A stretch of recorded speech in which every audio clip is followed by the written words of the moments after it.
আসসালামাইকুম এমআর খান বিডি চ্যানেলের পক্ষ থেকে আজকের এই ভিডিওতে স্বাগতম। আজ 22শে সেপ্টেম্বর, সপ্তাহের প্রথম কর্মদিবস ছিল। আজকের মার্কেট আপডেট নিয়ে আপনাদের সাথে কথা বলবো আমি। আজও মার্কেটে সামান্য পরিমাণে সূচকের পতন হয়েছে। তো আজ বাজার পর্যালোচনায় দেখা যায় আজ রবিবার ডিএসসি প্রধান বা এক সূচক 0.30 পয়েন্ট হ্রাস পেয়ে অবস্থান করছে 5735 পয়েন্টে। অপরদিকে আমরা যদি ডিএসসি 30 সূচক দেখি, তো সেক্ষেত্রে দেখা যাবে যে ডিএসসি 30 সূচক আজ 11.63 পয়েন্ট হ্রাস পেয়ে অবস্থান করছে 2094 পয়েন্টে। আমরা যদি ডিএসসি সরিয়া সূচক দেখি, তো সেক্ষেত্রে দেখা যাবে যে ডিএসসি সরিয়া সূচক আবার আজ 5.66 পয়েন্ট বৃদ্ধি পেয়ে অবস্থান করছে 1263 পয়েন্টে। আজ ডিএসসিতে 675 কোটি 73 লাখ টাকার শেয়ার ইউনিট লেনদেন হয়েছে, যা আগের কর্মদিবসে লেনদেন ছিল 594 কোটি 77 লাখ টাকা। আজ ডিএসসিতে লেনদেন হওয়া 400টি প্রতিষ্ঠানের শেয়ার ইউনিটের লেনদেন হয়েছে, মানে দাম বেড়েছে 110টির, দাম কমেছে 233টি এবং দাম অপরিবর্তিত ছিল 58টি কোম্পানির। দেখা যাচ্ছে যে প্রধান সূচক সামান্য পরিমাণে পতন হয়েছে। অপরদিকে সূচকের মধ্যে দেখা যাচ্ছে আবার একটি সূচক বেড়েছে এবং অপর একটি সূচক কমেছে, কিন্তু লেনদেনের পরিমাণ সামান্য পরিমাণেও বেড়েছে। তবে মার্কেটের প্রথম দিকে খুবই ইতিবাচক প্রবণতার লেনদেন হতে দেখা গেছে, কিন্তু দিন শেষে সেটা আর ধরে রাখতে সক্ষম হয়নি। তো যাই হোক, মার্কেট হয়তো বা বড় ধরনের উত্থান হতে পারত, কিন্তু দিন শেষে সেল প্রেসারের কারণে সেই উত্থান ধরে রাখতে সক্ষম হয়নি। তো দেখা যাক আগামীকালকে কি হয়। এখন আমরা যদি আজকে মার্কেট ইন্ডেক্স মোবাইলে দেখি, তো সেক্ষেত্রে দেখা যাবে যে মার্কেট পুলার্স বা সূচক বৃদ্ধিতে যাদের অবদান রয়েছে তারা কারা? তারা হলো Islami Bank, BRAC Bank, Lovello, City Bank, Heidelberg Cement, Genexil, Orion Infusion, Mercantile Bank, United Commercial Bank এবং ইসলামী ফিনান্স। এক্ষেত্রে দেখা যায় যে ইসলামী ব্যাংক একাই 23 পয়েন্টের মতো সূচকের বৃদ্ধি ঘটিয়েছে। অপরদিকে ব্র্যাক ব্যাংক 3 পয়েন্টের মতো, লাভেলো, সিটি ব্যাংক এবং হাইডেলবার্গ সিমেন্ট 1 পয়েন্টের কাছাকাছি। অপরদিকে Genexil, Orion Infusion, Mercantile Bank, United Commercial এবং ইসলামী ফাইন্যান্স 1 পয়েন্টের সামান্য পরিমাণে কম সূচকের বৃদ্ধি ঘটিয়েছে। তো সেক্ষেত্রে ইসলামী ব্যাংক 49 টাকা 40 পয়সা থেকে 54 টাকা 30 পয়সা, ব্র্যাক ব্যাংক 54 টাকা 90 পয়সা থেকে 55 টাকা 60 পয়সা, লাভেলো 80 টাকা 80 পয়সা থেকে 87 টাকা 30 পয়সা, সিটি ব্যাংক 22 টাকা 80 পয়সা থেকে 23 টাকা 10 পয়সা, হাইডেলবার্গ সিমেন্ট 283 টাকা 40 পয়সা থেকে 295 টাকা 30 পয়সা, জেনেক্সিল 42 টাকা 70 পয়সা থেকে 45 টাকা 10 পয়সা, ওরিয়েন্ট ফিউশন 360 টাকা 20 পয়সা থেকে 372 টাকা 30 পয়সা, মার্কেন্টাইল ব্যাংক 10 টাকা 80 পয়সা থেকে 11 টাকা, ইউনাইটেড কমার্শিয়াল ব্যাংক 11 টাকা 60 পয়সা থেকে 11 টাকা 70 পয়সা এবং ইসলামী ফাইন্যান্স 13 টাকা 90 পয়সা থেকে 15 টাকা 20 পয়সায় লেনদেন হয়েছে। অপরদিকে আমরা যদি আজকের মার্কেট ট্রেডার্স বা সূচক রাশি যাদের অবদান ছিল তাদের দেখি, তাদের মধ্যে রয়েছে Square Pharma, Olympic, Renata, BATBC, Beacon Pharma, GP, Lafarge Holcim, Khan Brothers, MJL, BD, BSRM Limited. তো সেক্ষেত্রে দেখা যাচ্ছে স্কয়ার ফার্মা একাই 4 পয়েন্টের মতো, অলিম্পিকও 4 পয়েন্টের মতো, রেনেটা 3 পয়েন্টের মতো, ব্যাডবিসি, বিকন ফার্মা, জিপি ও লাফার্স হোলসিম 2 পয়েন্টের মতো এবং Khan Brothers, MJL, BD, BSRM Limited 1 পয়েন্টের সামান্য পরিমাণে বেশি সূচকের পতন ঘটিয়েছে। তো সেক্ষেত্রে স্কয়ার ফার্মা 230 টাকা 50 পয়সা থেকে 228 টাকা 70 পয়সায়, অলিম্পিক 195 টাকা 10 পয়সা থেকে 186 টাকা 40 পয়সা, রেনেটা 776 টাকা 10 পয়সা থেকে 763 টাকা, ব্যাডবিসি 399 টাকা থেকে 394 টাকা 60 পয়সা, বিকন ফার্মা 144 টাকা 70 পয়সা থেকে 140 টাকা 60 পয়সা, জিপি 343 টাকা 40 পয়সা থেকে 339 টাকা 70 পয়সা, লাফার্স হোলসিম 64 টাকা 60 পয়সা থেকে 63 টাকা 50 পয়সা, খান ব্রাদার্স 171 টাকা 60 পয়সা থেকে 166 টাকা, এমজেএল, বিডি 101 টাকা 40 পয়সা থেকে 98 টাকা 20 পয়সা এবং বিএসআরএম লিমিটেড 87 টাকা 80 পয়সা থেকে 86 টাকায় লেনদেন হয়েছে। এখন যদি আমরা আজকের দিনের টপ গেইনার বা মূল্যবৃদ্ধি কারা ছিল তা দেখি, তাহলে দেখা যাবে আজকে মূল্যবৃদ্ধি শীর্ষে চলেছে ইসলামী ব্যাংক, কাটুলে টেক্সটাইল, ইসলামী ফাইন্যান্স, লাভেলো, মেঘনা কন্ডেন্স মিল্ক, জেনেক্সিল, এবিএফআইএফ, রহিমা টেক্সটাইল, রিংশেন এবং সাহেম কটন। সেক্ষেত্রে দেখা যাচ্ছে ইসলামী ব্যাংক, কেটিএল এবং ইসলামী ফাইন্যান্স মূলত হলটেড বা হলটেডের খুব কাছাকাছি ছিল। অপরদিকে লাভেল এবং মেঘনা কন্ডেন্স মিল্ক মূলত 6%-এর মতো, বাকিরা সবাই 5% 4% মতো মূল্য বৃদ্ধি ঘটেছে। আমরা আজকের দিনে টপ লুজার্স বা মূল্যরাশি কারা ছিল তা দেখি, তাহলে দেখা যাবে আজকে মূল্যরাশি শেষে চলে এসেছে হামি, FAS Finance, Shinepukur Ceramics, Dominage, Kasem Industries, Sonali Paper, Libra Infusion, Sonali Life, NRB Mutual Fund এবং ন্যাশনাল টি কোম্পানি। তো সেক্ষেত্রে দেখা যাচ্ছে যে হামি মূলত আজকে নেগেটিভ ভল্টেড হয়েছে। অপরদিকে ফার্স্ট ফিনান্স তারাও মূলত 7%-এর মতো মূল্যে তাদের পতন ঘটেছে। অপরদিকে বাকি সবার 6 থেকে 5%-এর মতো মূল্যের পতন হয়েছে। আমরা আজকের দিনে লেনদেনের শীর্ষে কারা ছিল তা দেখি, তাহলে দেখা যাবে আজকে লেনদেনের শীর্ষে ছিল অগ্নি সিস্টেম, লাভেলো, জিপি, সোনালী আঁশ, লিন্ডেবিডি, ব্র্যাক ব্যাংক, ইসলামী ব্যাংক, সাহেম কটন, খান ব্রাদার্স এবং ইবনে সিনা। তো সেক্ষেত্রে দেখা যাচ্ছে যে অগ্নি সিস্টেম 33 কোটি টাকার মতো লেনদেন হয়েছে, লাভেলো 29 কোটি টাকার মতো লেনদেন হয়েছে, জিপি এবং সোনালী আশা 28 কোটি টাকার মতো লেনদেন হয়েছে, লিন্ডেবিডি 20 কোটি টাকার মতো লেনদেন হয়েছে, ব্র্যাক ব্যাংক 17 কোটি টাকার মতো লেনদেন হয়েছে, ইসলামী ব্যাংক 16 কোটি টাকার মতো লেনদেন হয়েছে এবং সায়াম কটন, খান ব্রাদার্স ও ইবনে সিনা 11 কোটি টাকার মতো লেনদেন হয়েছে।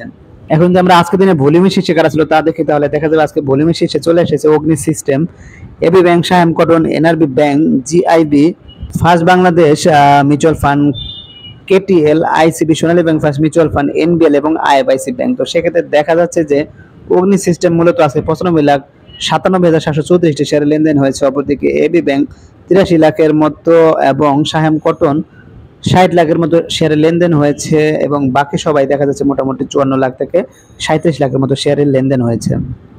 এখন যদি আমরা আজকের দিনে সেক্টর বেস লেনদেন দেখি, তো সেক্ষেত্রে দেখা যাচ্ছে যে আজকে যেহেতু সূচকের সামান্য পরিমাণ পতন হয়েছে, অধিকাংশ সেক্টরই খারাপ করেছে। যদি ভালোর কথা বলি সেক্ষেত্রে bank sector, mutual fund, textile এবং আইটি সেক্টর সামান্য পরিমাণে ভালো করেছে। অপরদিকে খারাপের কথা যদি বলি সেক্ষেত্রে financial institution, jute sector, service and real estate, cement sector, food and allied, miscellaneous, টেনার industries, ceramic sector, fuel and power, telecommunication, corporate bond, insurance, paper and printing, engineering, Pharma এবং ট্রাভেল অ্যান্ড যেগুলো খারাপ করেছে এর মধ্যে paper and printing দেখা যাচ্ছে বেশি খারাপ করেছে। অপরদিকে জুট সেক্টরও বেশি খারাপ করেছে।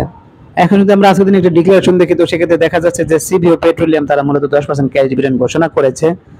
তাদের ইপিএস ছিল 2 টাকা 34 পয়সা, অপরদিকে নেট অ্যাসেট ভ্যালু ছিল 10 টাকা 31 পয়সা। তাদের রেকর্ড ডেট হচ্ছে 31 অক্টোবর 2024। তো যাই হোক, সিভিও পেট্রোলিয়ামের বর্তমান বাজার মূল্য অনুযায়ী তারা মূলত খুবই কম ডিভিডেন্ড ঘোষণা করেছে বলে মনে হচ্ছে, যেটা আসলে তাদের বিনিয়োগকারীদের কিছুটা হলেও হতাশ করেছে। তাদের রেকর্ড ডেট 31 অক্টোবর। তো যারা আপনারা সিভিও পেট্রোলিয়ামের ক্যাশ ডিভিডেন্ড পেতে চান, অবশ্যই আপনাদেরকে 31 অক্টোবর 2024 এর পূর্বে উক্ত শেয়ার ধারণ করতে হবে। তো এখন আমি চলে যাব আজকের দিনে গুরুত্বপূর্ণ কিছু নিউজে।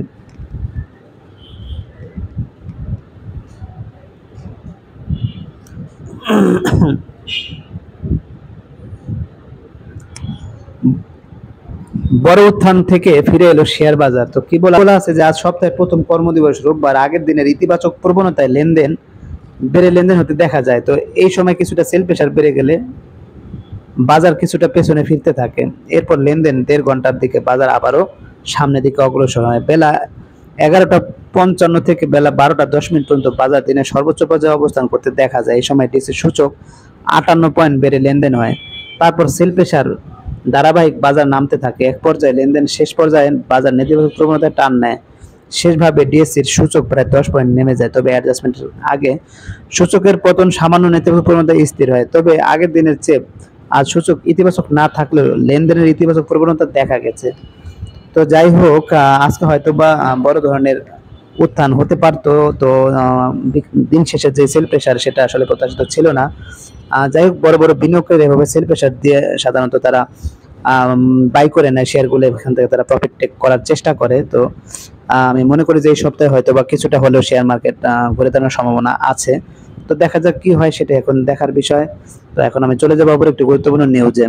7,86,726 শেয়ার কেনার ঘোষণা। তো কি বলা আছে যে শেয়ার বাজার তালিকাভুক্ত ইসলামী ইন্স্যুরেন্স বাংলাদেশ লিমিটেডের পরিচালক 8.5 লাখ শেয়ার কেনার ঘোষণা দিয়েছে। তো ঢাকা স্টক এক্সচেঞ্জ সূত্রে তত জানা গেছে পরিচালক মিস শাহানা হানিফ কোম্পানিটির 7,86,726টি শেয়ার কেনার ঘোষণা দিয়েছেন।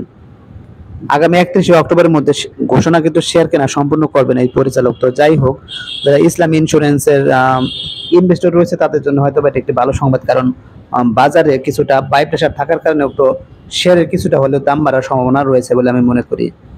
তো এখন আমি চলে যাবো অপর একটি গুরুত্বপূর্ণ নিউজে।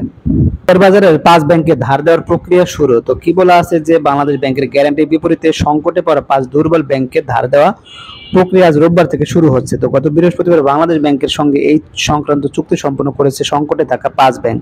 এগুলো হলো সোশ্যাল ইসলামী ব্যাংক, ফার্স্ট সিকিউরিটি ইসলামী bank, national bank, union bank এবং গ্লোবাল ইসলামী ব্যাংক। তো যাই হোক, বাংলাদেশ ব্যাংকের ধার দেওয়ার প্রক্রিয়া যদি অব্যাহত থাকে, তো সেক্ষেত্রে আমি মনে করি যে ব্যাংকগুলো যেই লিকুইডিটি ক্রাইসিসে ছিল তা থেকে কিছুটা উত্তরণ করা সম্ভব হবে। এর ফলে গ্রাহকের কিছুটা হলো আস্থা অর্জন করতে সক্ষম হবে এবং ব্যাংকগুলো কিছুটা হলে ঘুরে দাঁড়াতে সক্ষম হবে। যার ফলে আমি মনে করি যে শেয়ার বাজারে কিছুটা প্রভাব হয়তো বা দেখা যেতে পারে বা এর মূল্য দেখা যাক কি হয়। এখন আমি চলে যাবো অপর একটি গুরুত্বপূর্ণ নিউজে। স্টকে 5 কোম্পানির বড় লেনদেন। তো কি বলা আছে যে আমরা যদি দেখি সপ্তাহের প্রথম কর্মদিবস রোববার ঢাকা স্টক এক্সচেঞ্জের ব্লক মার্কেটে 33টি প্রতিষ্ঠান লেনদেনে অংশ নিয়েছে। তো এসব প্রতিষ্ঠানের মোট 49,29,30,00,000 60,000 টাকার শেয়ার লেনদেন হয়েছে। এর মধ্যে সবচেয়ে বেশি লেনদেন হতে দেখা গেছে 5 প্রতিষ্ঠানের শেয়ার। এরা কারা? এরা হলো আলিপ ইন্ডাস্ট্রিজ, লাভেল আইসক্রিম, অগ্নি সিস্টেম, বিস হ্যাচারি এবং ইসলামী ইন্স্যুরেন্স বাংলাদেশ লিমিটেড। আজ এই 5 প্রতিষ্ঠানের মোট শেয়ার লেনদেন হয়েছে 37,15,00,000 টাকারও বেশি। প্রতিষ্ঠানগুলো সম্পর্কে আপনারা খোঁজখবর রাখবেন, প্রয়োজনে বিনিয়োগ করতে পারেন। কারণ ব্লক মার্কেট থেকে দেখা যাচ্ছে আবার মাঝে মাঝে জেনারেল মার্কেটে ভালো পরিমাণে লেনদেন হতে দেখা যায়। তবে যে কোনো বিনিয়োগ করার পূর্বে অবশ্যই শেয়ার বাজারে যে ঝুঁকি, সেই ঝুঁকির কথা মাথায় রেখে বিনিয়োগ করবেন, কারণ শেয়ার বাজার অত্যন্ত ঝুঁকিপূর্ণ। তো যাই হোক, আজকের মতো ভিডিও বাড়াবো না, আজকের মতো এখানে বিদায় নিব। যারা আমার চ্যানেলে নতুন অবশ্যই চ্যানেলটাকে সাবস্ক্রাইব করবেন, লাইক করবেন, কমেন্ট করবেন এবং শেয়ার করবেন। সবাই ভালো থাকবেন, সুস্থ থাকবেন। আল্লাহ হাফেজ।